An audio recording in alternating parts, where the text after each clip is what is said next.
right, so we're talking with Leslie. Yeah.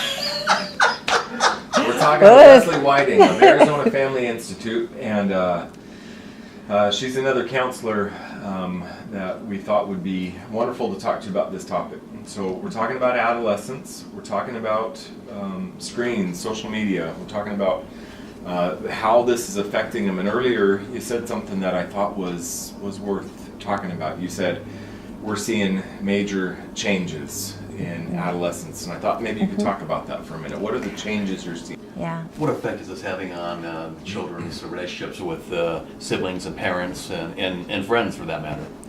Well, I think that it impacts relationships across the board.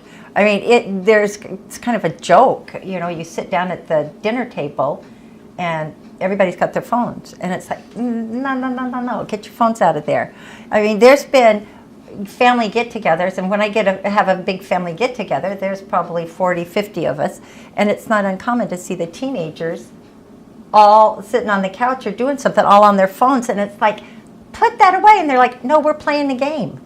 And they'll be like across the room from each other playing a game. Well, then interact, but they don't even bother to interact. It's just the interaction's all through the screen. It's all through the screen. It's all that's their interaction and stimulation. Is there a difference physiologically or psychologically between interacting through a screen with another person and interacting face to face? Oh, most definitely. What I mean, because my kids would argue, we're interacting, like you said, we're having fun, we're playing a game together. Right. What's the difference? There's no emotional connection.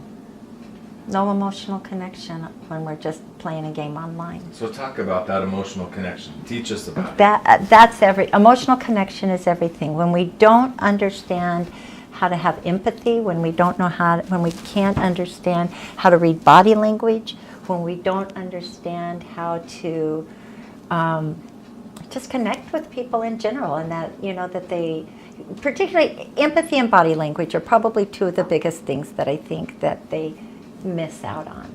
You know, empathy, we've got to be able to understand how somebody else feels. You can't just go, oh wow, that's tough. But to have true empathy, you really have to understand what that would feel like if somebody said that about you, or if this happened to you, to have true empathy. Why can't they do that with the screen? Why does it have to be in person?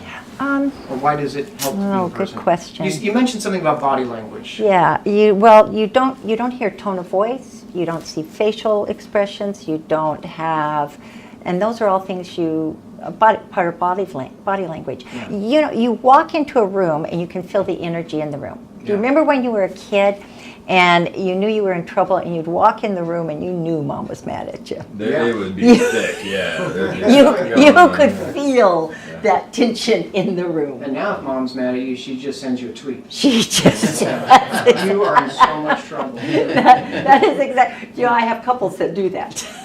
Texting kind of saved my marriage, right? Because we could just much more civilly on text. Yeah, you can do it very safely. Yeah. To think about what I'm going to say before I push send. Is that really what I want to say? Yeah.